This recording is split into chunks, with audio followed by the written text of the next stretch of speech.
Hi and welcome back. In this part of the chapter, we'll be learning about the biogeochemical cycles. So what are they? Let's get started with this. The biogeochemical cycles, it basically means the interaction between the different components of the biosphere so that a balance between the biotic components and the abiotic components is maintained. Okay, this interaction between the different components of the biosphere, it happens through various cycles such as we have the oxygen cycle, the nitrogen cycle, the carbon cycle, the water cycle, etc.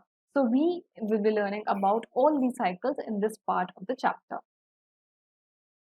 A constant interaction between the biotic and the abiotic components of the biosphere consists of a transfer of matter and energy. We know that matter and energy, it does not either multiply or does not divide. It's the constant, all right? So this interaction, it leads to some transfer of matter and energy because it leads to some transformation of one kind of particles to the other, all right? And this transformation is ensuring that a balance, an ecological balance is being maintained. All right. So this is known as the biogeochemical cycles. Firstly, we are having the water cycle over here. So you know that the whole process in which the water evaporates and then falls on the land as rain and water, it later flows back into the sea and rivers. So what happens when the water bodies, when water evaporates, all right, as water vapor, and when it comes down in the form of rain, all right, not all the water it seeps into the land, all right, not all the water it seeps back into the seas and rivers. Some water, yes, they do go into the seas and rivers and other water bodies, all right. Some water they also go into the soil, they seep into the soil, and they are there then as the underground water, whereas some water it is also absorbed by the land, all right. So whatever water vapor is being evaporated, it's later coming down in the form of rain and being absorbed in all these areas. And this regulation, this harmonious regulation is known as water cycle. Okay, we can see here that as water flows through or over rocks containing soluble minerals, some of them get dissolved in water, and as rivers they carry many nutrients. So we have seen this, that river helps in the formation of soil and it carries rocks from one place to another. Naturally, this carrying of rocks and other particles means the carrying of other nutrients that occur along with those rocks and other particles, all right. So this carrying of nutrients, this ensures that the organisms living inside the water bodies or the organisms living nearby the water bodies, they are able to access these nutrients, and this ensures that the marine organisms, they are also thriving. Okay, so this is this distribution of nutrients and minerals, and this is a part of this water cycle.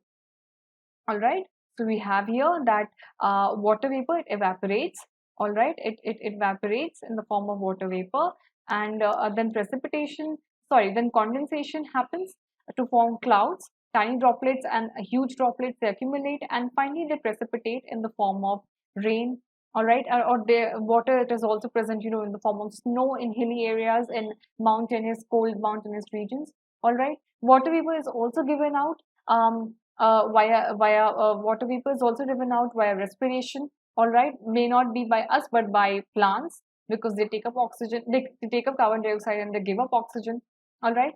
And it is also transpired via those water vapors, they are also transpired via plants, organisms, we also give out water vapor while we are respiring, all right. This also ensures in the evaporation of water precipitates in the form of rain, okay, or in the form of snow, it comes down, and it comes down to us, it either seeps into the soil or it goes into the you can see here in the groundwater when it seeps into the soil, or it lands onto the land, it comes down onto the land, and it also again goes back to the water bodies from where it evaporated in the first place. This is your whole water cycle. Next, we are having the nitrogen cycle.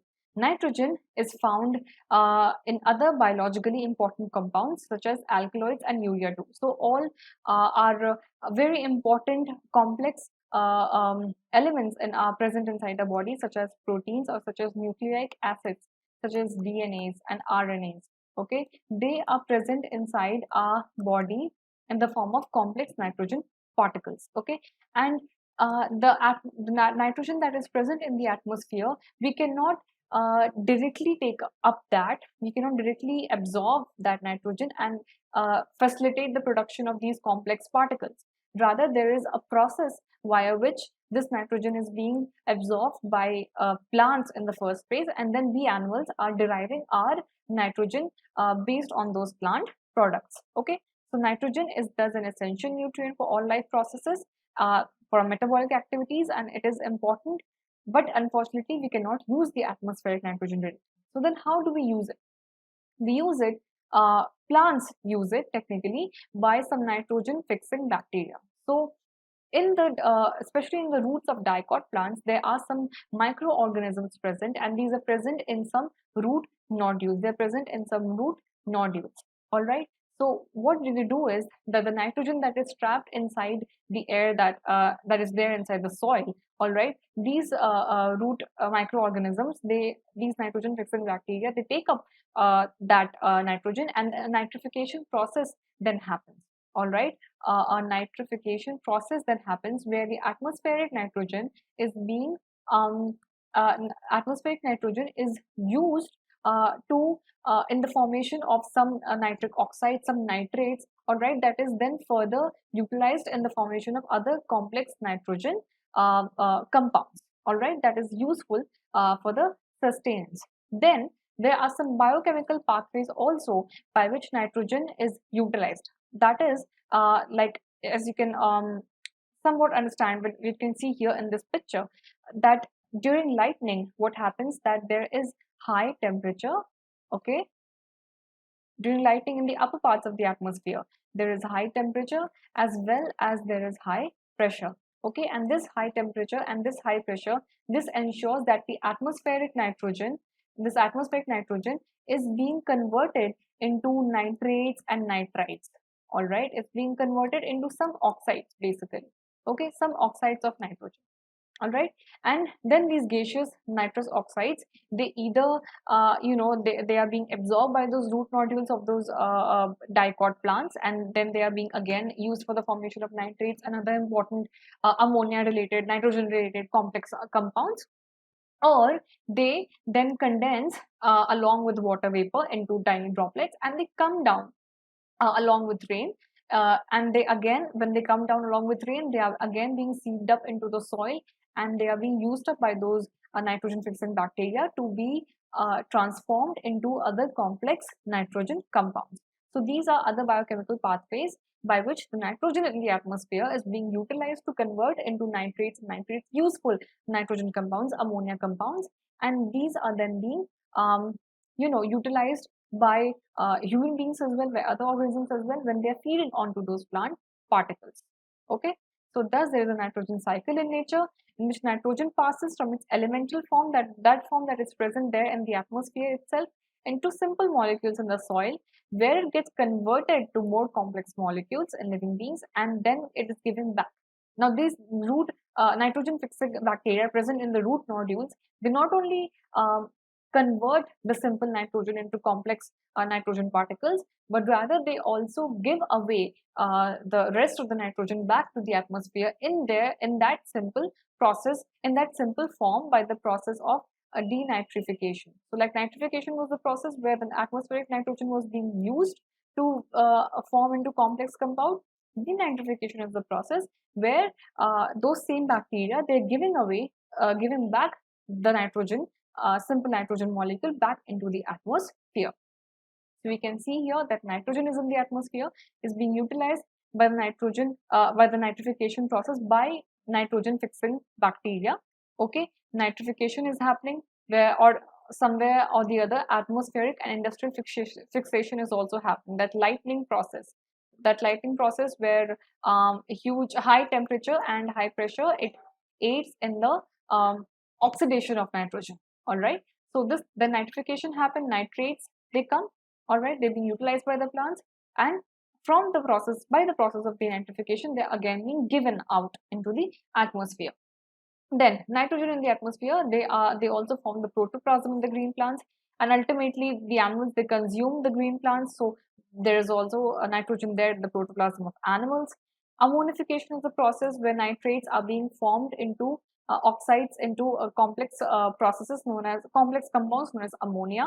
Okay, that ammonia is formed. From ammonia we again get the nitrites, from nitrates we again get the nitrates. So basically it is a whole chain, it is a whole cycle where compounds of nitrogen, they are being transformed from one form into another, utilized by the atmosphere, uh, use utilized by the atmosphere in this simple compound, but transformed into complex compound, and then it is again being given out to the atmosphere. Okay.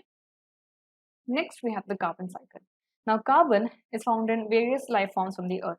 We have carbon present in the form of oxides as well, such as carbon dioxide, okay, such as carbonates. All right, carbonates, those carbonates that the sea animals, they utilize in the formation of their shells. All right, and other forms of carbons, we have diamonds, we have graphite, we have coal. Okay, and as like I told you, the endoskeletons and the exoskeletons of various animals, they are also formed from carbonate salts. So these are the natural ways in which carbon is present in the atmosphere.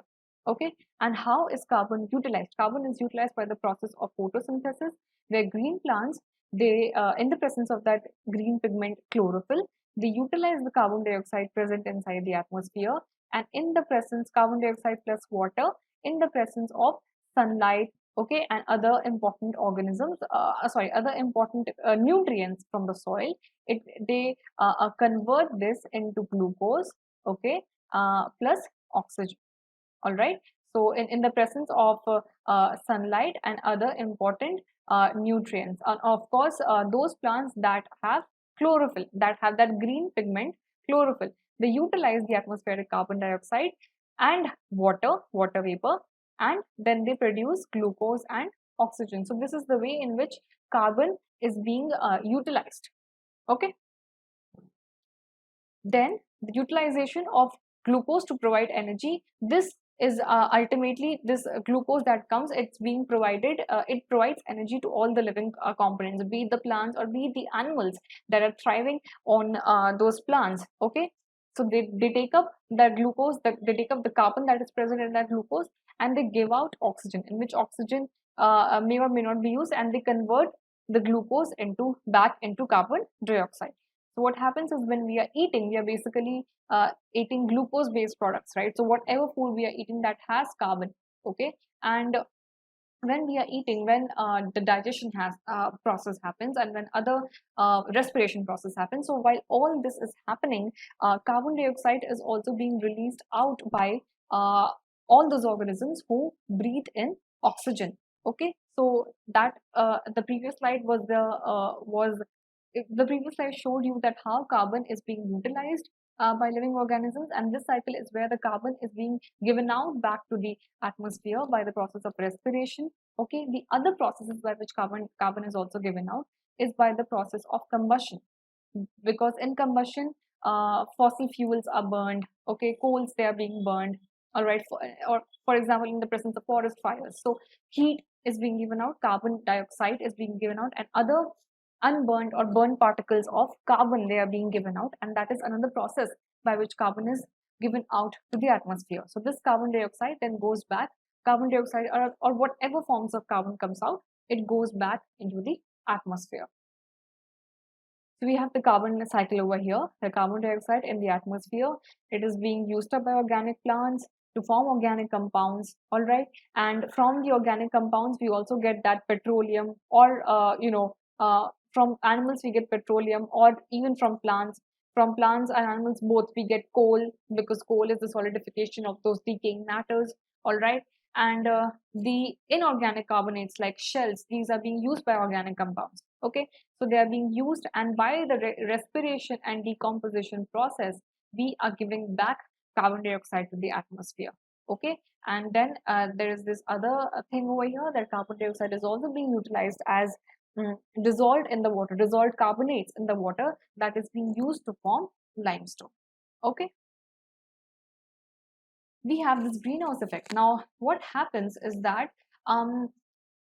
gases present in the atmosphere, such as carbon dioxide, such as water vapor, such as methane, okay, what they do is when during the day the land gets heated up, all right, and during the night this heat is trying to evade back into the space, and the atmosphere, that protective blanket, it ensures that some heat is being trapped inside our earth, all right, so that the earth, the planet, does not get cold.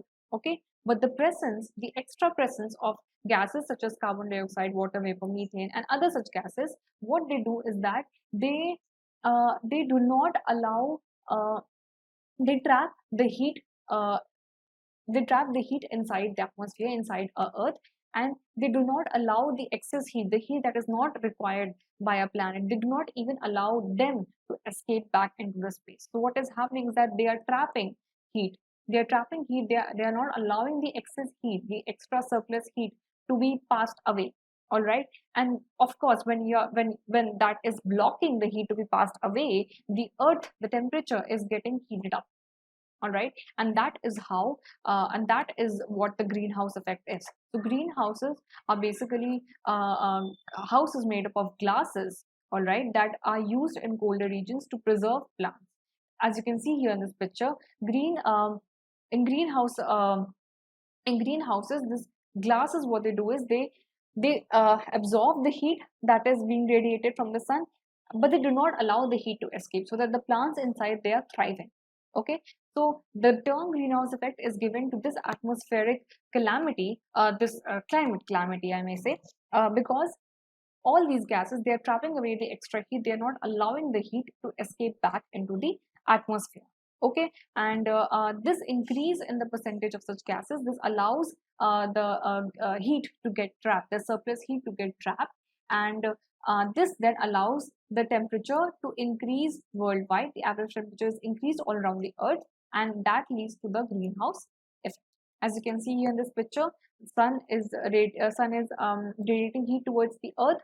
Some of it gets refracted into space, but the greenhouse gases, they do not allow the extra heat also to radiate back into the space. They block, or they trap the easy evasion of that heat. Okay, find out what the consequences of global warming would be, and find out the name of some other. So we know that the consequences of global warming is that there is a rise and increase of temperature, there is a melting of snow caps, glaciers. That melting of snow caps, glaciers means increase in the level of water, and increase in the level of water, increase in heat all around means natural disaster. That is the only two words that is going to sum up the consequences of global warming. You must be very familiar with it. You must be reading newspapers or watching news and witnessing the drastic, the the horrendous consequences of global warming, and other global warming gases, greenhouse gases other than carbon dioxide. Well, carbon dioxide is there, but apart from that, there is water vapor. Okay, there is water vapor, then there is methane. Okay, there is methane, there is also nitrous oxide, that is also a very notorious greenhouse gas. There is nitrous oxide, and there are some CFCs, chlorofluorocarbons. All right, so these are some of the important greenhouse gases. Then you have the oxygen cycle. Oxygen is a very abundant element on the earth, and the oxygen cycle is basically how the oxygen is being preserved, okay, inside our and on our earth. So there is almost 21% oxygen that is there on the earth, and it is formed in various, like carbon, it is also found in various oxides. All right, of course, in carbon dioxide as well there is oxygen, and some other oxides such as nitrous oxides and sulfur oxides. Okay, so in all the oxides of various compounds we have oxygen. We have also the presence of oxygen inside biological molecules such as carbohydrates, proteins, nucleic acids, fats, or lipids. Okay, so these are the ways in which the oxygen molecule is present naturally in our atmosphere. And how is oxygen utilized? Oxygen is utilized by combustion, where it is used for the fire to be kindled. It is utilized in respiration, where plants during the night time, or animals, we respire, we breathe in, we intake oxygen, and it is also present in the formation of in the oxides of nitrogen.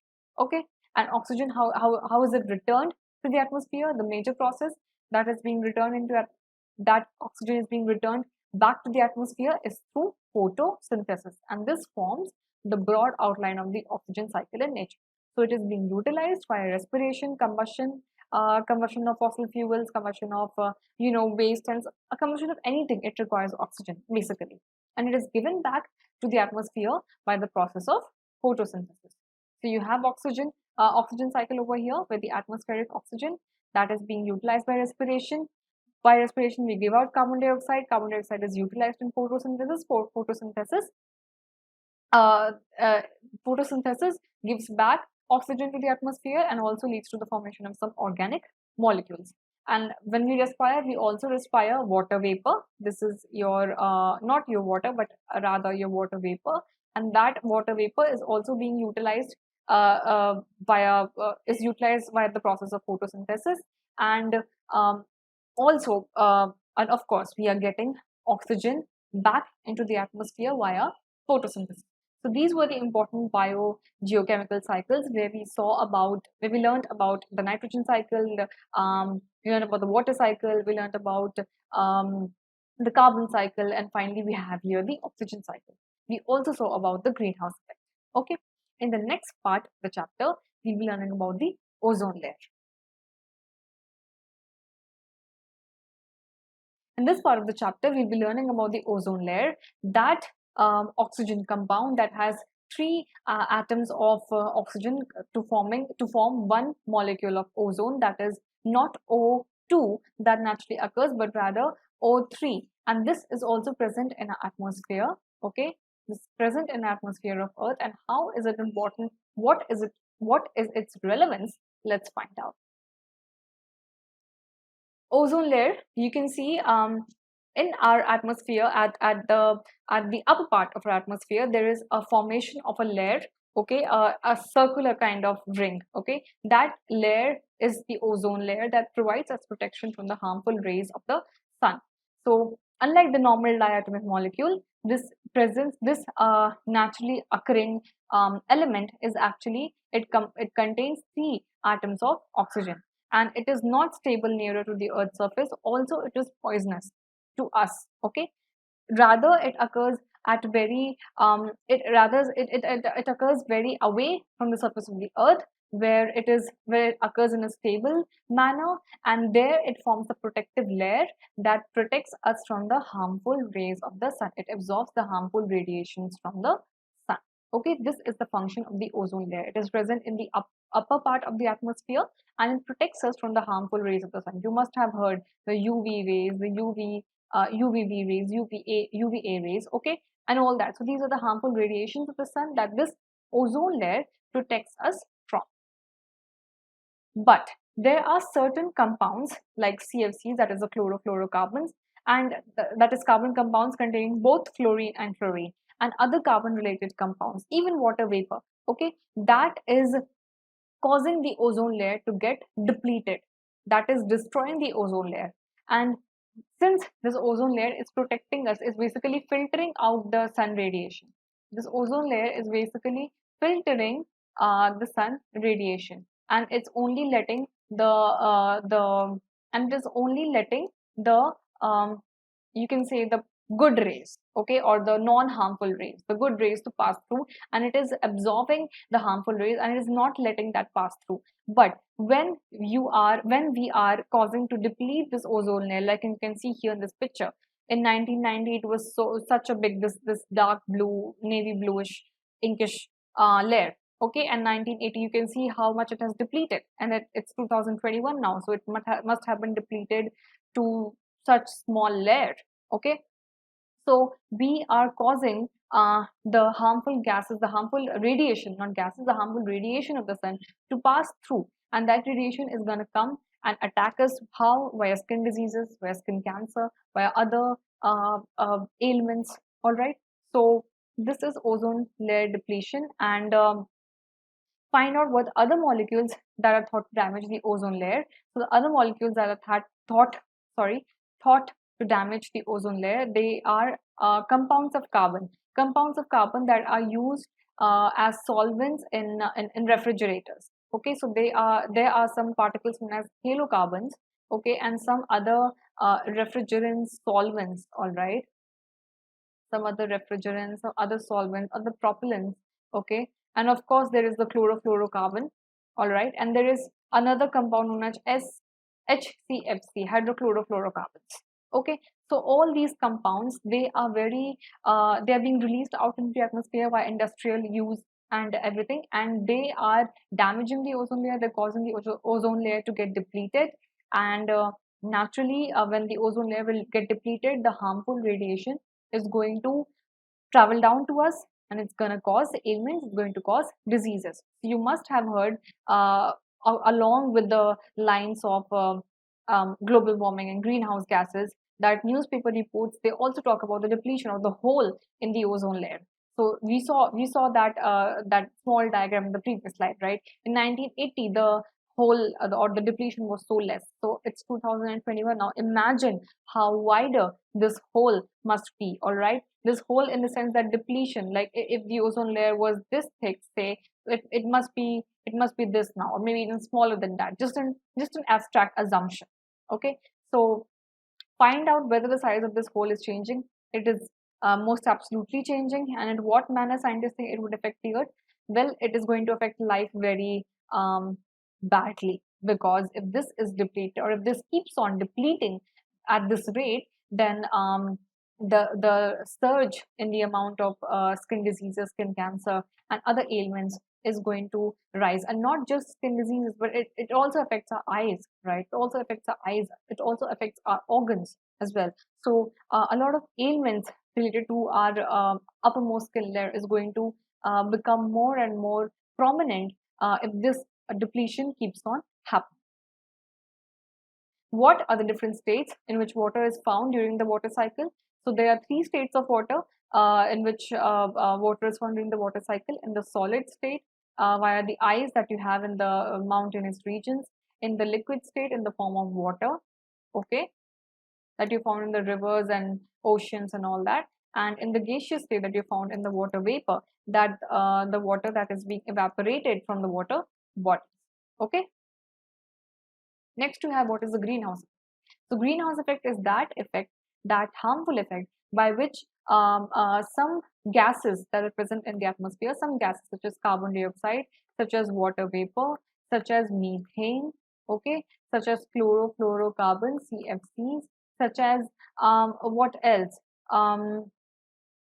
Carbon dioxide, water vapor, methane, chlorofluorocarbon, and yes, nitrous oxides. Okay, so such gases that are present in the atmosphere, they trap the heat, they trap the surplus heat that is there in our environment, and they do not let that heat radiate back towards the space, radiate out towards the space.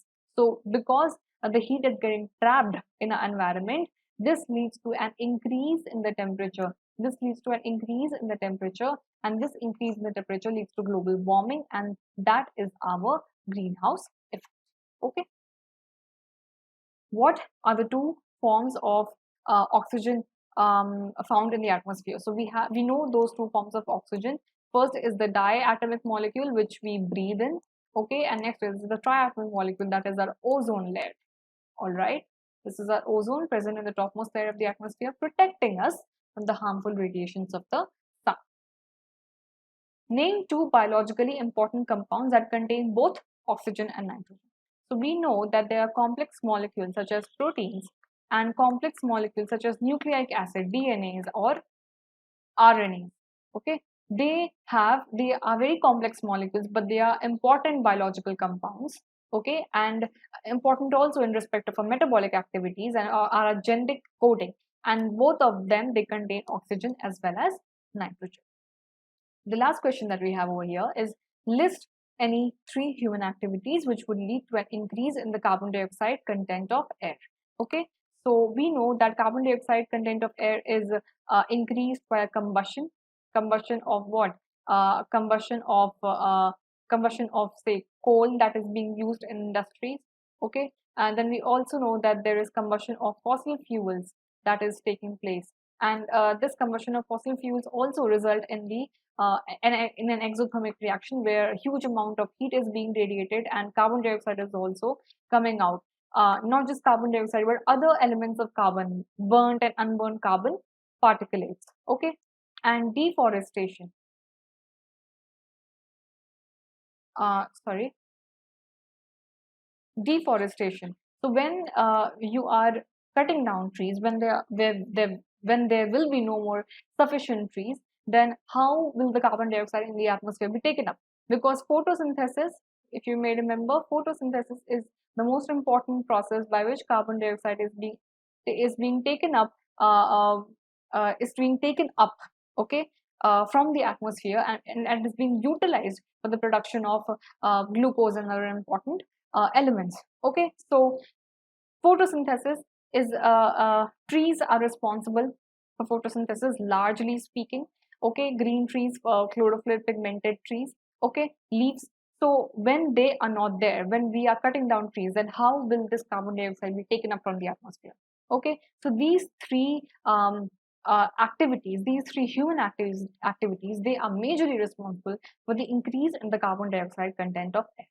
And with this question, we come to the end of this chapter, where we have learned about the natural resources, about water, about air, about soil, and also about we have seen so many biogeochemical processes, and learned about our ozone layer, learned about the greenhouse processes. So let's now come up to a quick revision. In this quick revision part, we'll have a quick glance at this chapter, natural resources, where you saw that a biosphere, the elements of a biosphere, how they interact with each other, how they interact for an ecological stability, and how and why they are important, what are the processes by which they are being eroded or they are being polluted, and how we can prevent that from happening. So we saw that life on Earth, it depends on resources like soil, water, air, and of course energy from the sun. And this biosphere, combination of the lithosphere, that the uppermost layer of the Earth, or the rocky part, the atmosphere, the air part, the hydrosphere is 75% water part. Okay, this combination is the biosphere.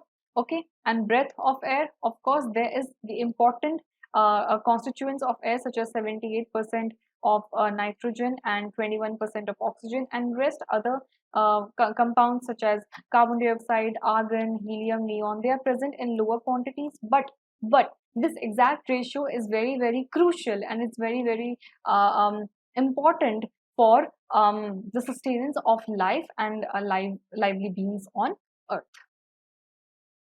Now we see that the atmosphere gets heated from the solar radiation that is reflected back by the land or water body. So the water vapor rises up, okay, and the atmosphere gets heated, and also when this is getting heated up, when this is water vapor is rising along with the warm air, so a sort of convection current is being formed, okay, where air or wind from the high pressure, it rushes in to take place a low pressure area. Okay, so the warm air, it will rise up, creating a low pressure area, and the high wind from the high pressure area would rush in to take its place. Okay, and air pollution, that undesirable change in the physical, chemical, or biological characteristics of air, it is caused due to an increase in the content of harmful pollutants such as oxides of nitrogen, sulfur, etc. So industrial waste, industrial gases coming out from the chimneys, the vehicle gases, and all that leads to air pollution.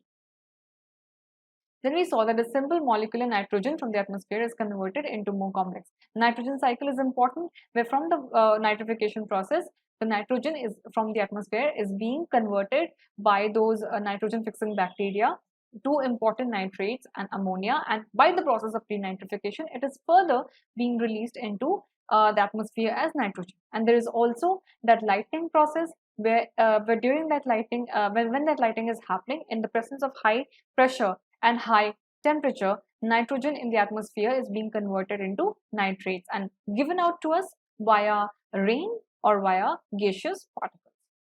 And we saw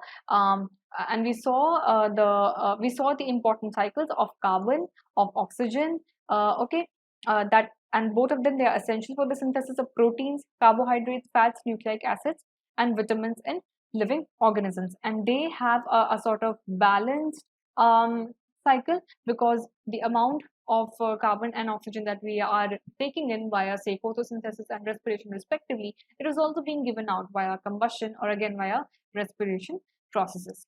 So this was a chapter where we learned about all our important natural resources: water, land, the soil, and we also learned about air.